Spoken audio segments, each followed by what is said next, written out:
without passport, without ID, through the naked body scanners, through the security. They have naked body scanners in Amsterdam. And got him on the plane, had an argument with him, but basically flashed rain and got him on the plane without an ID, without a passport. And the FBI came to his office, tried to intimidate him and his wife. The FBI said he was a liar, and then more witnesses came out and said, oh, we saw the same thing.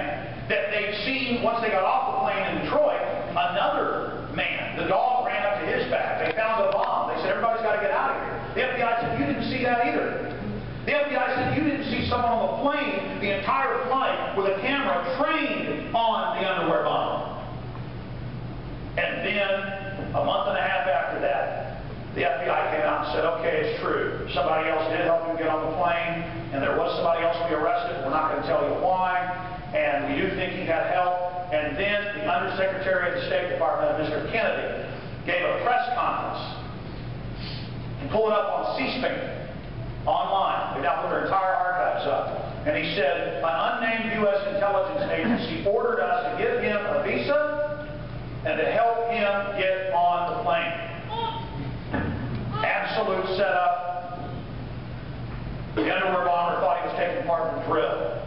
And it's the same in every case. Fort Hood,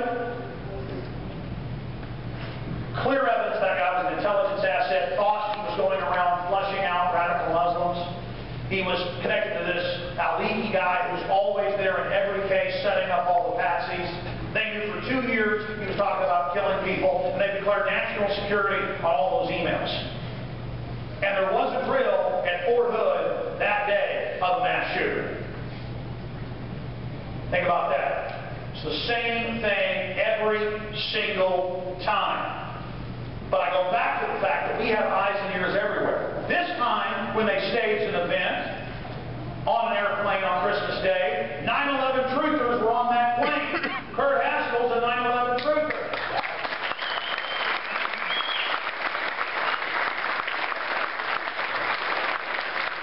You want to know why they're so mad and demonizing 9/11 truth and staging events to blame it on us? Because we've got their number. Yeah. We know they are the terrorists. We know they are staging almost every event, purely staging them. And then every other event, every time I hear about an event, I go investigate it. I'm praying it's a real event. You know, praying it's not the government staging it. Because it's a lot less scary to think there's some random nutballs out killing people than to think the folks running the highway cameras and the police in black masks and the armored vehicles are staging terror attacks. There's this cliche the media always puts out when they call me, national television, print, newspapers, you name it. Oh, Alex, you just want order in the world. You just think it's scary to think random people might get you. So you want to bring order to the universe. So you imagine all of this. And I say, what are you talking about? I'm going off the facts, off the proof, off the history. It is much more frightening, much more terrifying at my core to know that I'm being forced, because we have no future if we don't, to go up against people that lied about WMDs, killed over 1 million Iraqis just for oil and weapons sales.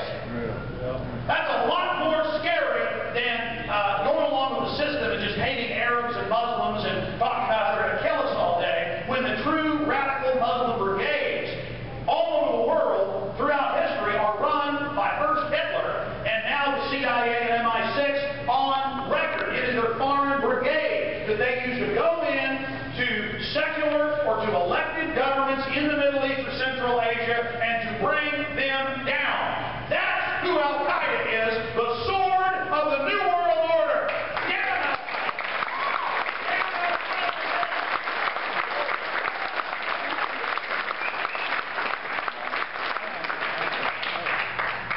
I'm not going to speak much more because I want to give more time to the architects and engineers, Dr. Bob Bowman, that's coming up. But, again, there's just so many points that we need to make to everyone out there watching, and you need to make to your friends and family. You need to take it to them and show it to them. Dick Cheney, 3 years ago, and I remember talking to Ray McGovern, former CIA briefer for Reagan and Bush, and he said, on air, the word is they're going to stage a Gulf of Tonkin, the Strait of Hormuz, or in the Persian Gulf area, south of there, as a pretext to go into Iran. And now we know it was green-lighted. And Admiral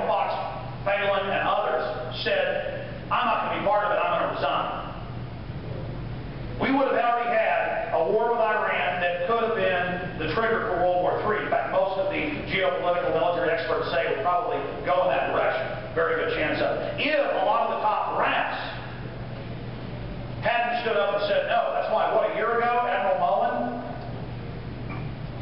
Joint Chiefs of Staff, went to Israel for the first time ever, and in a speech said, we know what happened with the USS Liberty, and something like that better not happen again, as an attempt to sink that ship to blame it on Egypt. And that could have launched World War III, because they had a defense deal with the Russians in 1967. Think about how close we are. And the establishment wants a new war, knowing that you'll accept the banker bailouts, the tyranny, the corruption, that is, the general public will, if there's a new war that's been launched. And then it came out, a year after that, right before Bush left office, MSNBC, Cy Hirsch, as well as New Yorker magazine, that Cheney indeed, in the White House, had proposed creating fake gunboats, PT boats, blue Iranian boats, to have them attack a U.S. destroyer as a pretext to launch a war against Iran. And Cheney doesn't get any trouble. And now we have a new book out from annals inside the White House where on 8/8/8, Dick Cheney, I guess he didn't want to give up power, wanted to launch a war against Russia. Now, see, these people aren't insane. They're functioning psychopaths. They're sadistic psychopaths. They're very calm, cool, collected, and focused, but they are mentally ill. Imagine Russia, tens of thousands of nuclear weapons, total limbs, the whole delivery system. This isn't Iran. This isn't Iraq. And I remember getting up that morning on 8/8/8 in 2008, and I turned on CNN and they said, Russia has attacked Georgia. And even Alex Jones, 2 years ago, bought into it for about an hour. I mean, I couldn't imagine that they're that bold in mind that they would get on the news and say, Russia has attacked. And then I went to the BBC and the London Telegraph, the Russian news, and in every other country, in the Japanese news, it was the truth. It was that overnight they had gone into the UN-held area, South Ossetia. They tried to get into Abkhazia, and they even had peacekeepers in the bases who would do the old special forces technique and walk right behind the Russian troops and stab them in the back and throw hand grenades in their barracks. And they had the unguided missile batteries firing in, and it was all public that Georgia had launched that war, and that Israeli, U.S., and NATO forces were there. And then the announcement was made that NATO forces were going to go in, and the Russians pulled in, rolled in their mobile nukes, and said, we're going to, and they had the top Russian general come out and say, we're prepared to use nuclear weapons, and then the West backed off. Now again, Russia's corrupt and has all its own problems. I criticize Russia every day.